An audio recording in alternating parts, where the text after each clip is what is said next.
여러분 안녕하세요. 동글동글 동화나라입니다. 오늘도 동화 들으시면서 편안한 시간 되시기 바랍니다. 뛰는 놈 위에 나는 놈. 옛날 옛적 어느 마을에 손이 부르트고 발이 닳도록 열심히 일해서 부자가 된 영감님이 살고 있었어요. 저기 보이는 으리으리한 집이 바로 부자 영감님 집이지요. 그런데 영감님이 머리를 싸매고 누워있네요. 무슨 일인지 한번 들어볼까요? 며칠 전 부자 영감님 집에 웬 낯선 장사꾼이 찾아왔어요. 이리 오너라! 이리 오너라! 목소리가 어찌나 우렁우렁 울리던지 온 집안이 들썩들썩했지요. 니시오, 주인 어른을 뵈러 왔소이다. 지금 안 계시니 그만 가보시오. 대문 사이로 머리만 쏙 내민 머슴은 장사꾼을 흘끗 보고는 시큰둥하게 대답했어요. 그럼 들어가서 기다리겠소. 낯선 장사꾼은 대문을 힘껏 박차더니 우적우적 걸어 들어가지 뭐예요. 여기가 어딘 줄 알고 함부로 들어오는 거요? 머슴과 낯선 장사꾼은 서로 밀고 당기며 아웅다웅 실랑이를 벌였지요. 그 소리가 어찌나 소란스러웠는지 결국 영감님이 나왔지요. 왜 이렇게 시끄러운 게냐? 아이고 어르신, 이 사람이 막무가내로 들어오지 뭡니까? 낯선 장사꾼은 머슴을 제치고 영감님에게 뿌르르 달려갔어요. 주인 어른 되십니까? 긴히 드릴 말씀이 있습니다. 무슨 일이요? 밖에서 할 말이 아니니 들어가서 이야기하지요. 영감님은 엉겁결에 당돌한 장사꾼을 방으로 안내했지요. 3,000냥만 구워주십시오. 방으로 들어간 장사꾼은 보따리를 털썩 내려놓더니 대뜸 말하는 거예요. 허허, 이 사람 보게나. 영감님은 어이가 없어서 허허 웃고 말았지요. 알지도 못하는 뜨내기 장사꾼이 다짜고짜 큰 돈을 구워달라니 웃음밖에 더 나오겠나요. 내가 당신을 언제 봤다고 그렇게 큰 돈을 구워주겠소. 그러자 장사꾼은 옆에 있는 보따리를 해작해작 풀더니 번쩍번쩍 빛나는 금덩어리를 꺼내놓는 게 아니겠어요? 당장 돈이 필요한데 돈 몇천 냥 쓰려고 이 귀한 물건을 팔 수도 없고. 그러니 이 금덩어리를 맡아주시고 대신 돈을 좀 구워주십시오.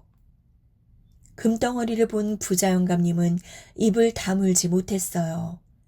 태어나서 이렇게 커다란 금덩어리는 처음 보았거든요.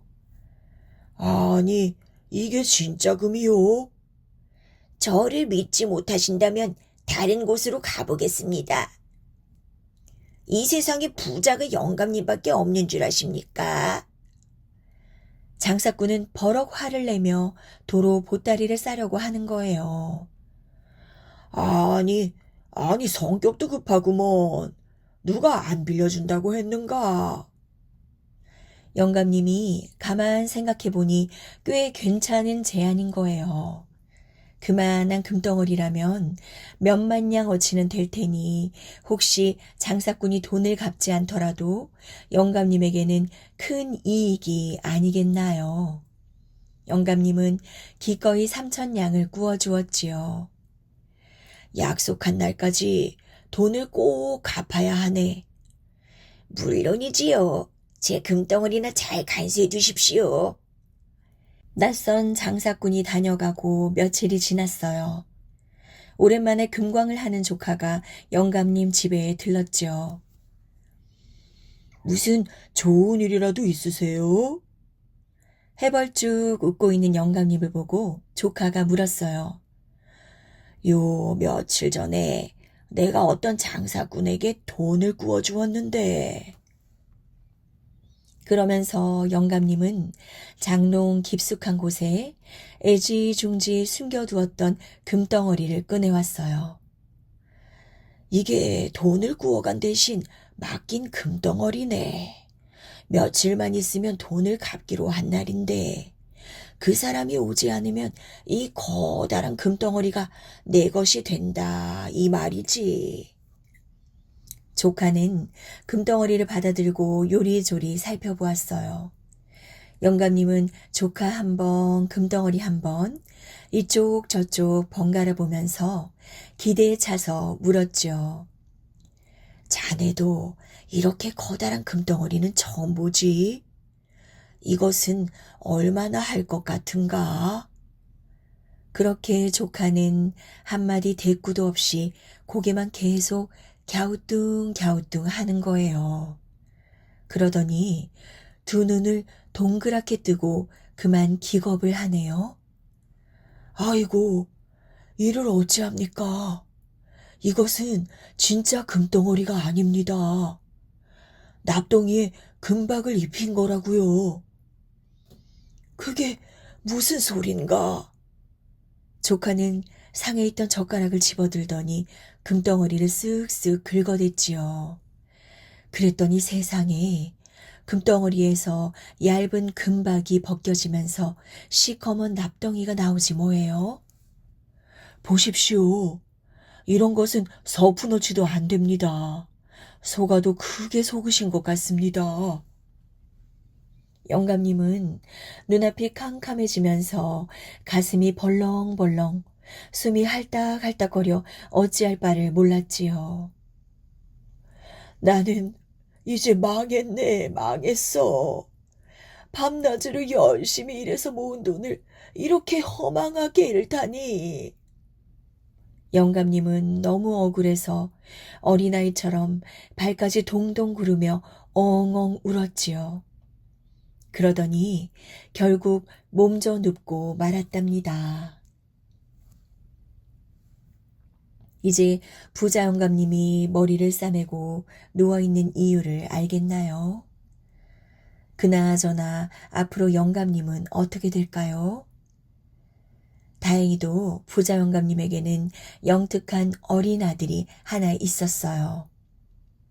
아들이 가만 보니 아버지가 하루 종일 꼼짝도 않고 누워서 천장을 보며 한 줄기 눈물을 조록, 바닥을 보며 두 줄기 눈물을 주룩주룩 하염없이 눈물만 흘리는 거예요. 틀림없이 무슨 일이 있나 보다 하고 생각하고 이유를 물었지요. 아버지, 무슨 걱정거리라도 있으세요? 에구구, 아니다. 어린 너는 알 것 없다. 무슨 일인지 말씀해 보세요. 제가 도움이 될지도 모르잖아요.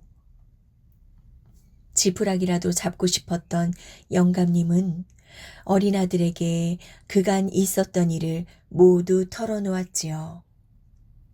이야기를 모두 들은 아들은 골똘히 생각에 잠기더니 이내 표정이 밝아졌어요. 아버지, 아무 염려 마세요. 제게 좋은 생각이 있어요.